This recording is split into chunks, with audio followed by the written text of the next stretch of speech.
Hey, this is Mike. Thank you so much for choosing this video. Today I'm in Whiteville, North Carolina, visiting Vann, Underwood, Chrysler, Jeep, Dodge, Ram, and I'm checking out a 2021 Jeep Gladiator Mojave. This Gladiator is the owner, Stephen Underwood's personal vehicle, so it does have some upgrades, like these 35-inch BF Goodrich mud terrain tires. Part of the Mojave package includes the Fox 2.5 Performance internal bypass shocks. Four-wheel disc brakes with ventilated rotors on all four wheels is standard. The name of this color is Sarge Green, and it's a nice, dark, military-type green. It looks fantastic with this particular style vehicle, in my opinion. And what really sets it off, I know it's kind of a strange combination here, but this orange around the Mojave, you have these accents in orange with the green color. Looks awesome to me. Even then have the recovery hooks in orange as well. Now this bumper has been upgraded by Steven, and it also has the winch popping through. And you can see the outer portion of this bumper is removable, so you can get a better approach angle here.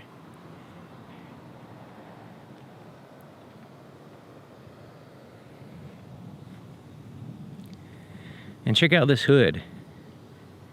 Has the air dam there, allowing air to flow through the engine compartment a little bit better. So the headlights are LED, all LED here in the front. So it's a reflector projector combination here with a halo around the outside. You also have a light here for your turn signal and daytime running lights on the fender. And the fog lights are LED in a reflector housing. Taking a look at the profile, you could really see the length of this vehicle. So it's considerably longer than, say, a Jeep Unlimited with its with that bed on the back, and it's just a really impressive looking vehicle, in my opinion. So it has, of course, we saw the orange accents, and then it has a little bit of, has the body colored fender flares, but it has a little bit of a black, flat black around each fender well. Also, the same type of black is for the handles, the side mirror, and the hardtop as well. Now it has a rock rail protection system right in here that keeps rocks or debris from denting the side of the vehicle. And you can put a step here, which will replace this. But I like the fact that it does not have the step. It's easier for me to get in and out without a step because I tend to step over the step, which gets in my way. So I can just kind of like, fall right out of the vehicle. So and it looks good too. It gives it that, smaller, thinner look there in the center part, and looking really sharp. This is what the key looks like, and it's a full proximity key system, but it is really big. It does have a physical key, switchblade style, which is pretty neat. And but just overall, the key's kind of big to carry around, but it is rounded off, and it has that like Jeep style that you'll see on the inside. So it kind of matches the vehicle. It looks like a Jeep key, and it feels tough, and it looks good and feels good. It's just a little bit on the bulky side. So lock and unlock, remote start, and a panic button here. Let's go ahead and push that. So you can see how strong the horn is, very strong. All right, now as long as you have this key with you, it could be in your pocket, in a bag, as long as it's on the outside of either the driver or the passenger side door, you can lock the door by pushing this button. Locks all the doors. To unlock it, you simply put your hand behind the handle, has a sensor back here, and it unlocks the door. So it's pretty standard as far as FCA products, so it's really easy to use. Now there's a physical key location here on the driver and the passenger side front doors, so you can unlock and lock using a physical key, little switchblade key if you need to. Now you'll notice that Jeep maintains this mast antenna that's very traditional looking, and it's for the AM and FM. You actually have satellite radio antenna and GPS antenna here underneath the roof here. Now in this newest generation Jeeps, You can see the little Jeep climbing here in the corner. Hopefully you can see that. It has little Easter eggs here and there. But they've maintained the ability to fold down the windshield, remove the doors, remove the top. All that fun stuff that Jeeps are known for, it still maintains that ability. And it's relatively easy to fold down the windshield. It's pretty cool. All right. And I'll show you, there's a place to actually put all these bolts and stuff and everything when you take them out. But here's the inside of the door on the passenger side. And hard touch surfaces. The only soft touch is right here. And it's not super duper soft. This is made for durability. It's made for ease of cleaning. It also has a net pocket. So theoretically, you know, keeps stuff from bouncing around in here so much. But also you can put stuff in here, take the door off, and it kind of holds it in place. And that way you can just kind of keep, you know, if let's say you have gloves or something like that in there, you can just kind of keep them in there. Now this handle is enclosed. You can use it as a little pocket. And then this part under here is to help you reach under there and lift the door off of its hinges when you do that. And the interior has that orange accent everywhere in the stitching. You can see it here on the manually adjusted cloth seats. Has that contrast stitching in orange. Even has some embroidery here, looking nice. And it kind of has these like tire tread pattern here in the center part. Floor mats are the Jeep brand, and they have like a topography map, elevation map. Here is what it's designed to look like anyway. It's kind of neat. It also has this little dinosaur bone thing going on, T-Rex bone, which is pretty awesome. Lockable glove compartment, smooth plastic on the inside. Traditional handle that you find in Jeeps right there, and it's textured. It feels really good. There's a lot of texturing going on with a lot of the stuff that you touch, like the knobs and stuff like that. Then you got some handles here on all four doors. There's a handle for getting in and out, but also just holding on if you're off-roading or whatever. You can see more of that orange rings around the climate control vents. And you'll notice these snaps. So you can see these snaps to take out the floor mat, but you also see it in the carpet because the carpet is removable. So you can remove the carpet when you need to, and you can allow water or whatever to flow through the floor and drain out. There's actually drains. There's another snap under here. So the dash up here is also a hard touch.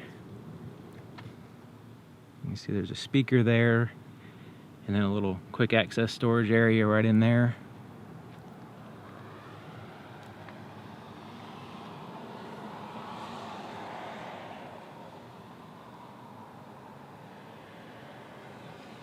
These tops are removable, so you can remove the front two here, separate from the back portion. So it's real easy to remove these and store them somewhere, but the back portion is a little bit more involved, so having that separation is nice. The opening in the front is uninhibited, really. I mean, you have wide open headspace, and it's just wide open space. The swing of the door is pretty good. The back door swing could be slightly improved, but it does have great headroom. There's a little bit of tapering there, a little angle to get in your way a little bit, but not a big deal.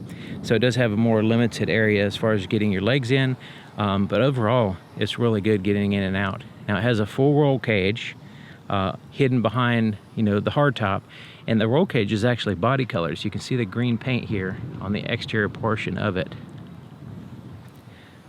The inside of the back doors are very similar styling as the front. They're just a little bit smaller. And the back seat is basically a bench seat. Has the orange accents.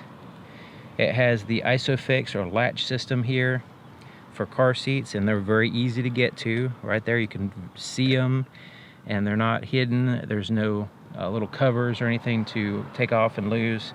It's just very straightforward as far as the car seats. The headrests you can fold them down like so, can also take them out if you need to for visibility purposes.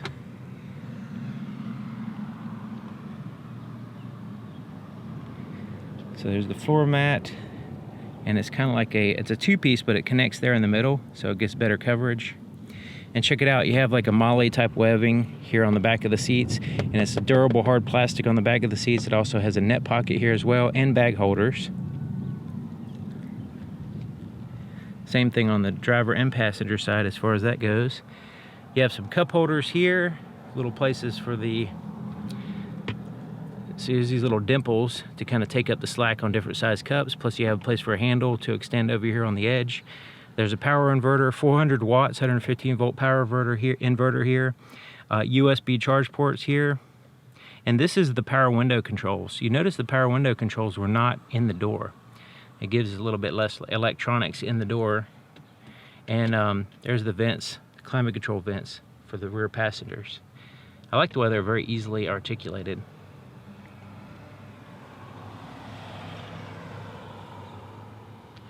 You can see the speakers and some lights integrated here in the roll cage.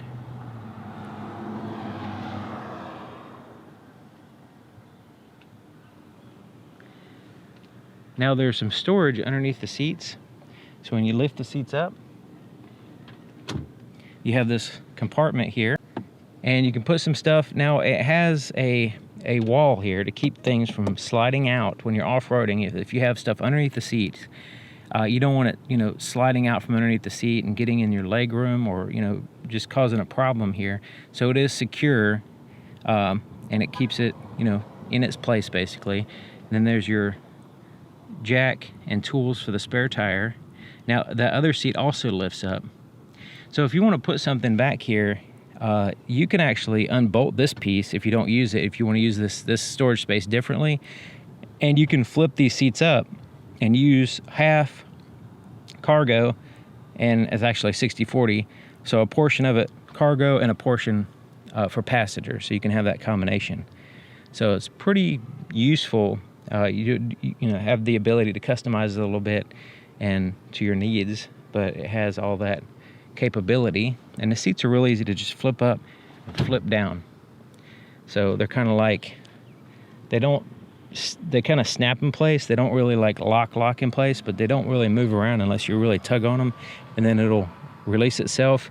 And then when you get to the top, it stays there, you know. I mean, it'll stay there even when driving. So you really have to pull it down to release it.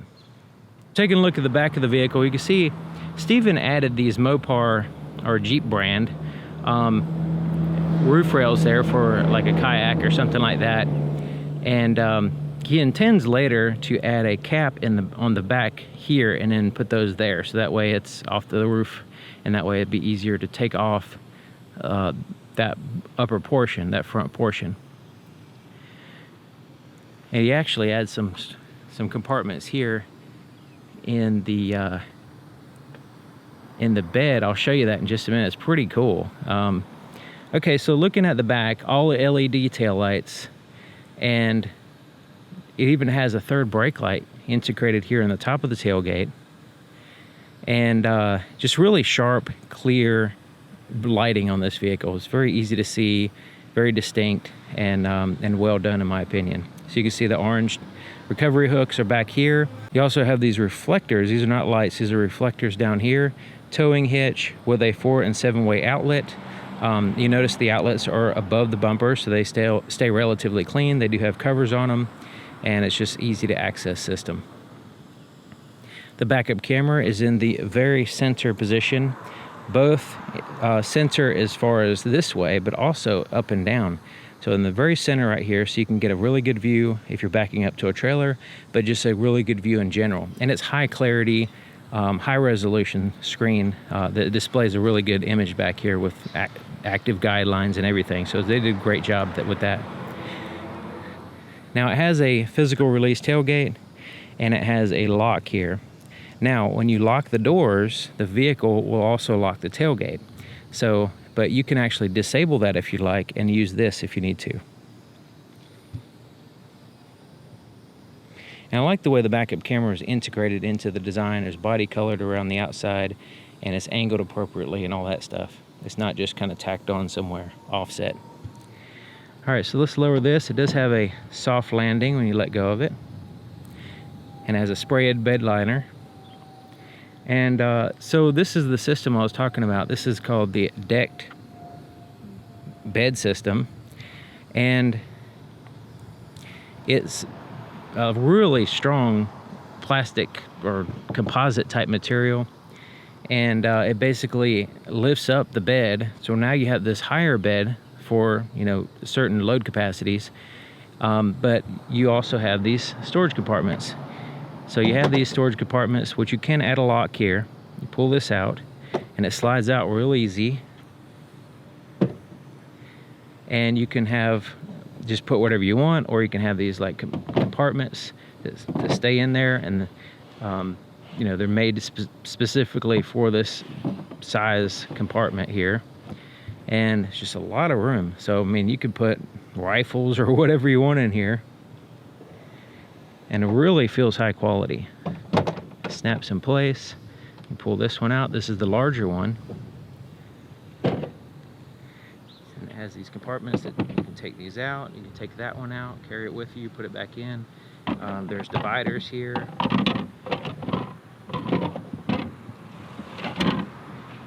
Here is the, so this is for the 5-inch bed length decked storage system here.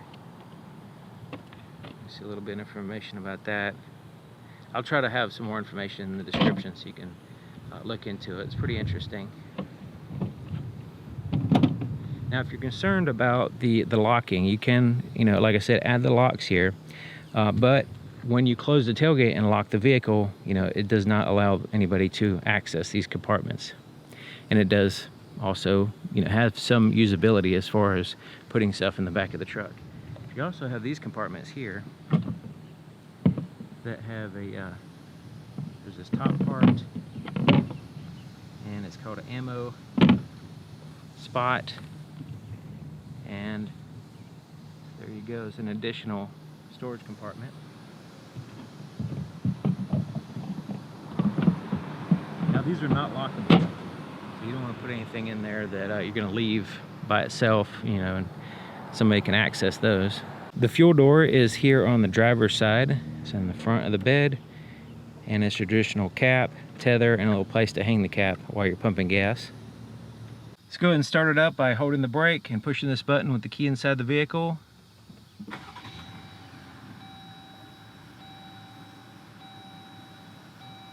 Here's the floorboard in front of the driver's side, accelerator and brake pedal, and no footrest. There's no footrest in this vehicle, so when I get in, it's a little bit disappointing for me. I'm used to a footrest, but it does have enough room for a clutch pedal there. So I wish that they would have an aftermarket, or maybe, you know, a Jeep branded footrest that you can put in the automatics, since there's no additional pedal there.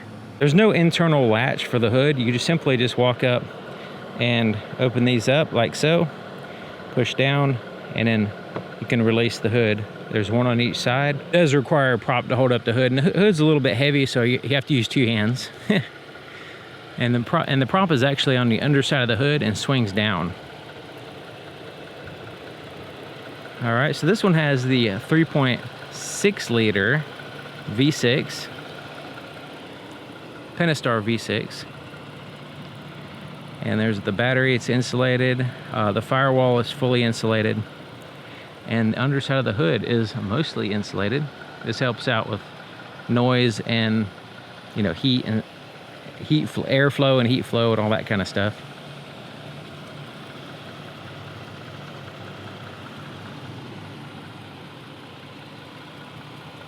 Inside of the driver's side door is just like the other side, except for it has the side mirror adjustments here.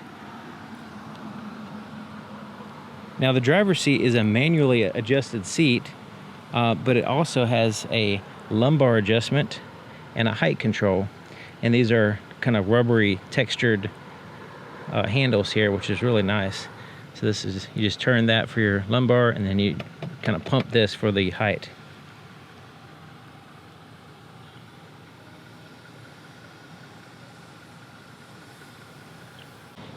To the left of the steering column there is the headlight switch. It has automatic, headlights, parking lights, and off. This is for your fog lights. This one is for the cargo lights. Dimmer switch for your interior gauges, and then ambient lighting is here. It also has a tilt and a telescoping steering column that you would lock in place with this handle, which is very easy to get to, even with gloves. I'm sitting in the driver's seat checking it out, and I have the driver's seat all the way down and all the way back to give you an idea of the potential legroom here. And this is probably where I would have my position of the seat. I'm 6 feet tall, and there's no clutch. I can reach the pedals fine.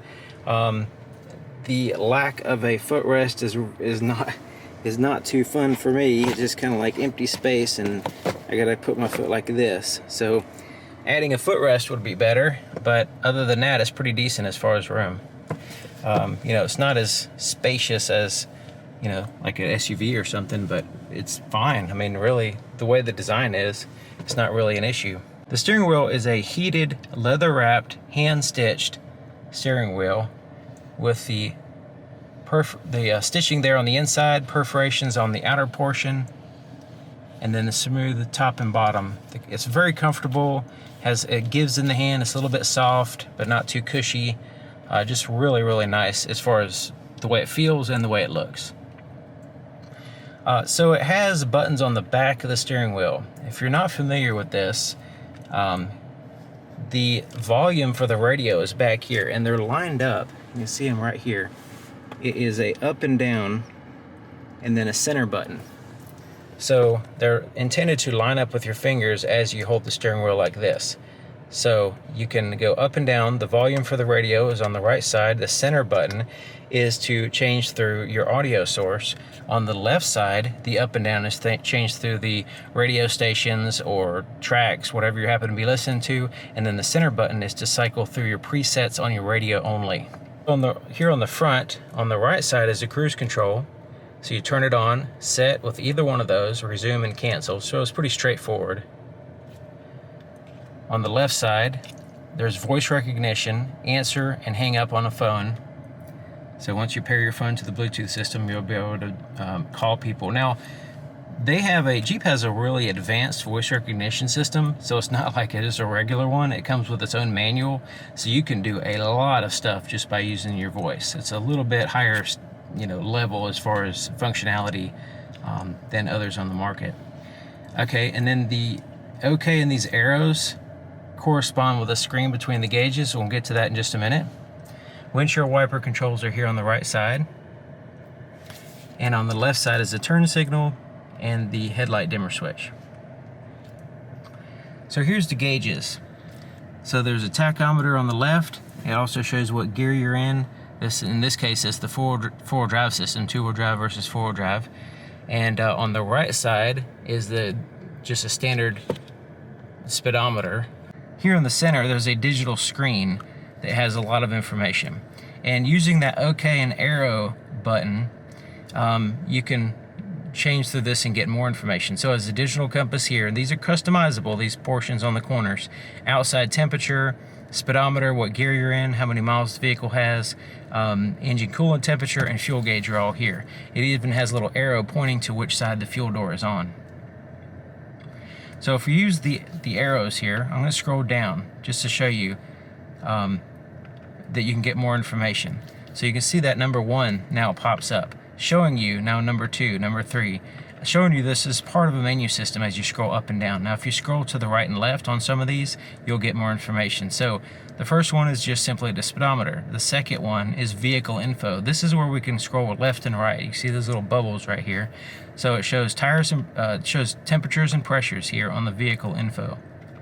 You can scroll through to the right and get all those. Scrolling down takes us to the off-road pages. So it shows the pitch and roll of the vehicle in real time, and also the off-road, what's going on with the drive system basically, and the articulation of the wheels. So let me go ahead and, it's kind of hard to do. As I turn the steering wheel, you'll see that it's showing the angle, the percentage angle that I have turning the wheels right now. So when it goes back to 0, then I'm straight again. All right, scrolling down again, goes to the fuel economy. And we have 2 of these in which we can reset independently. Trip info, same thing with this. You can reset these independently. There is an A and B trip. Shows time, distance traveled, and a average fuel economy. Stop start feature, it shows you what's going on with that. Whatever your radio is doing will show on the next one. This one will be any stored messages. And then you can go into screen setup and you can change the things there on the corners. You can see upper left, upper right.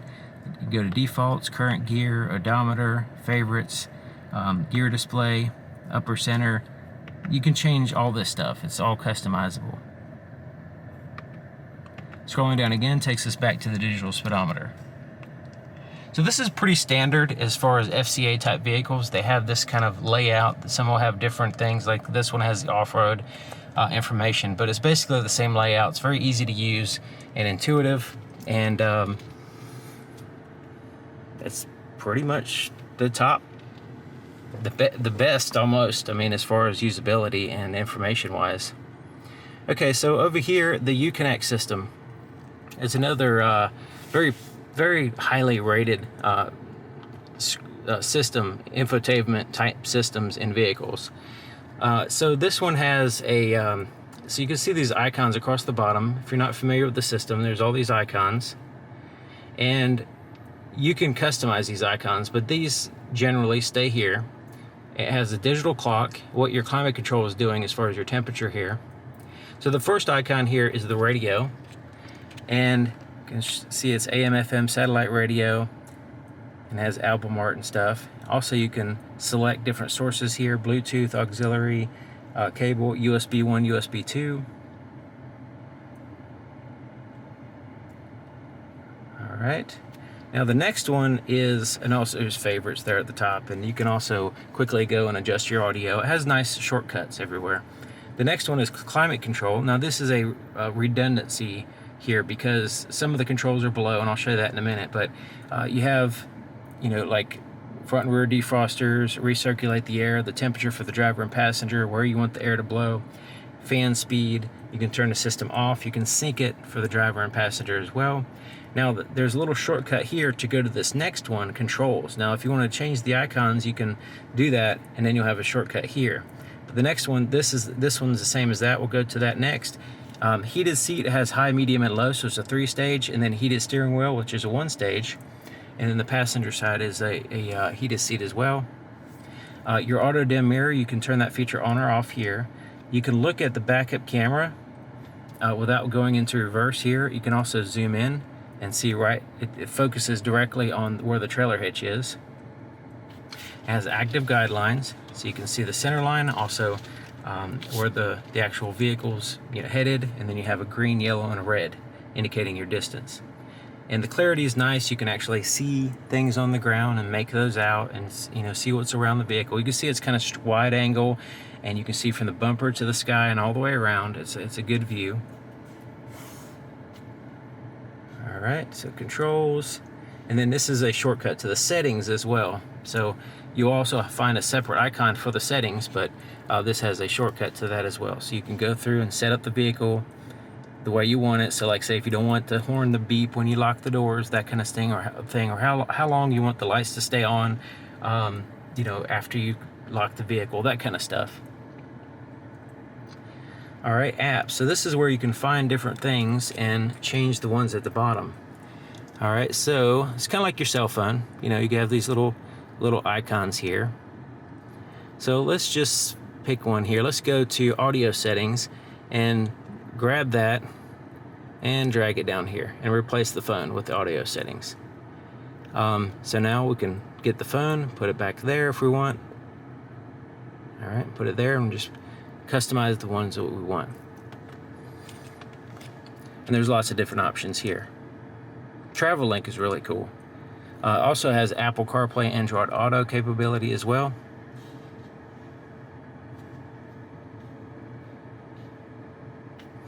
All right, so the next one is navigation. So we can search for and find an address.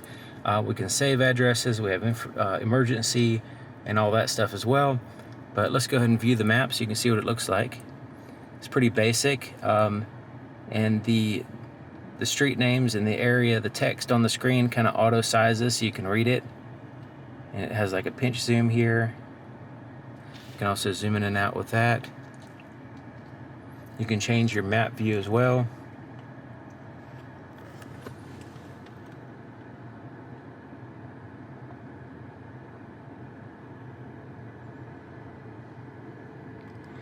All right, the phone. Once you pair your phone to the system, you'll have access to your contacts, recent calls. You can always go back to,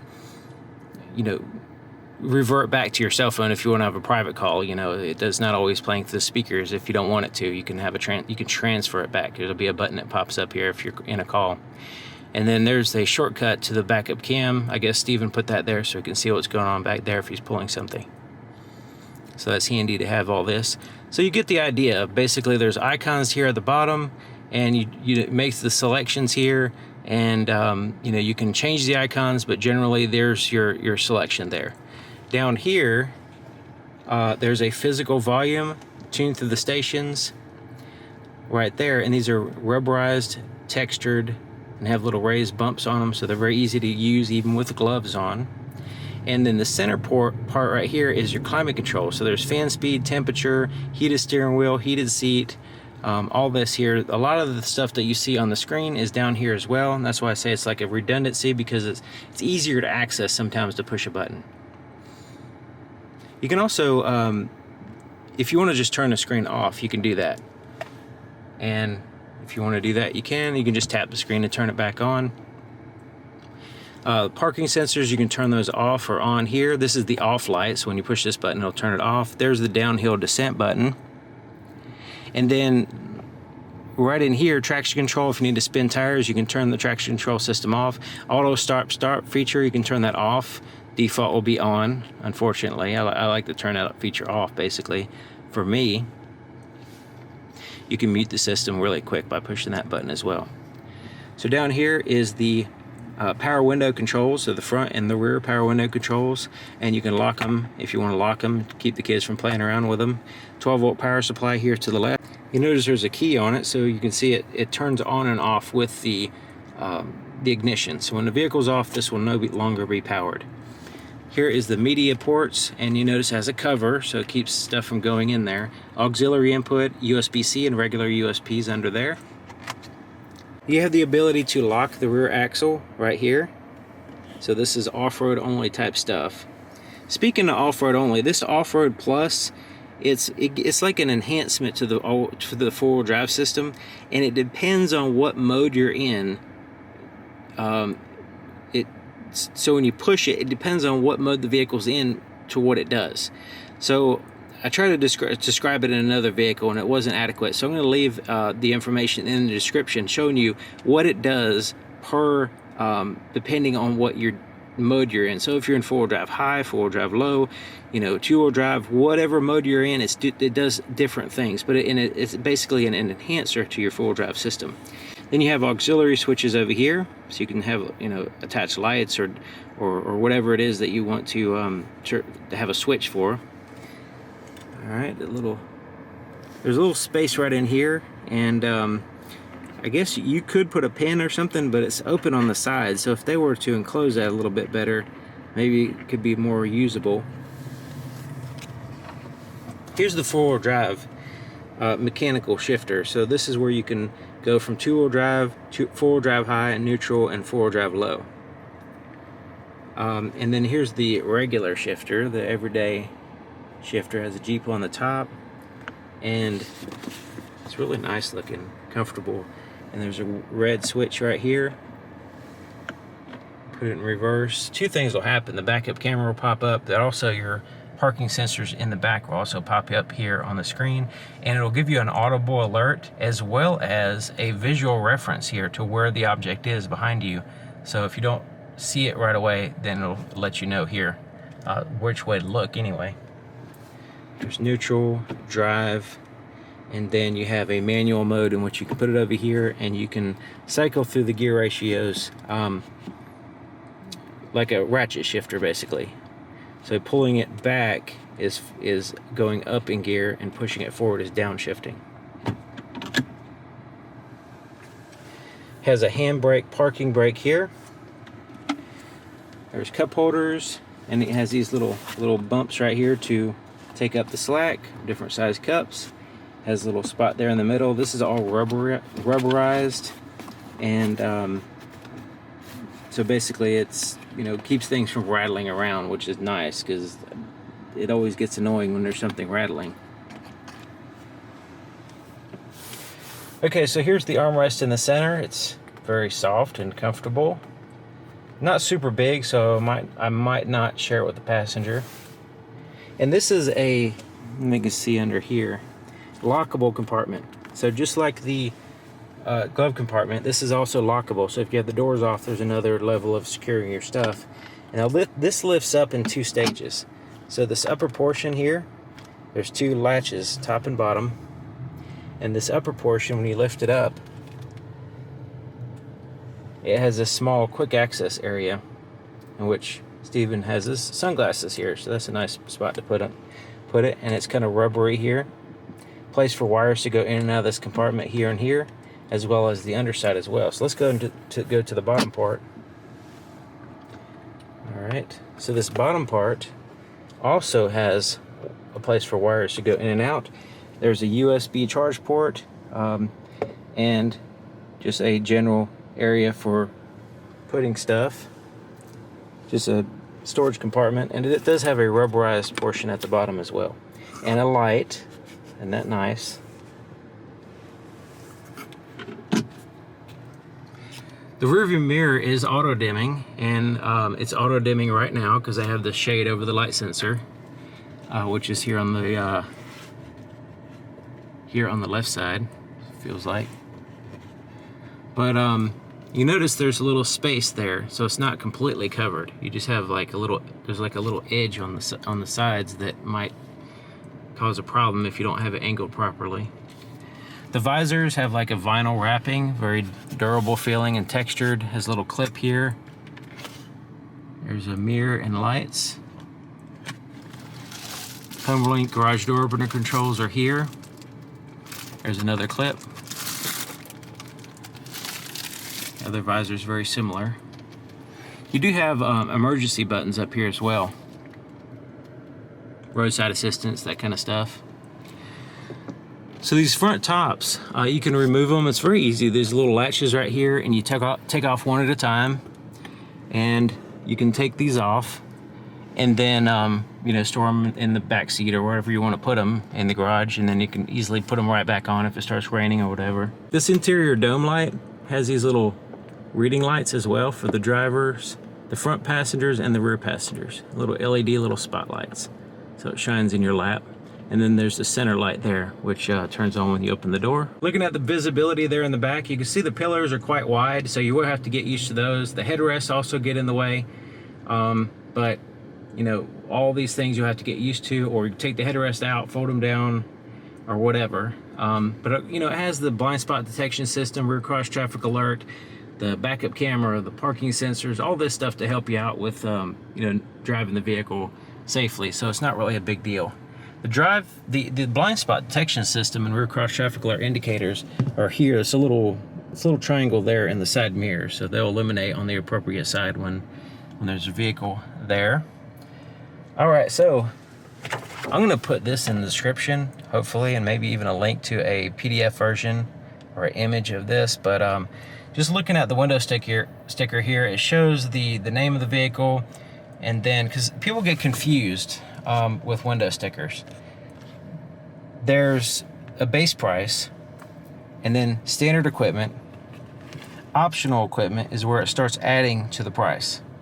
And also, so like say if you get a Mojave, it doesn't mean it's going to be, not all Mojave is the same, because the optional equipment is going to be different. So, you know, you want to pay attention to that. If you just see a Mojave video and it shows different features, like this one, don't assume that when you go and just buy any Mojave, it's going to come with all these features, because these options is what you got to pay attention to. And I think a lot of people kind of miss out on understanding that. But anyways, I'll have a link to this in the description so you can see it and read it better. So thank you for watching. Thank you to Vann Underwood. You can see where it says this vehicle was built especially for Stephen Underwood. So that's Vann Underwood's son, Stephen Underwood. Alrighty. Thank you for watching. I'll see you guys next time.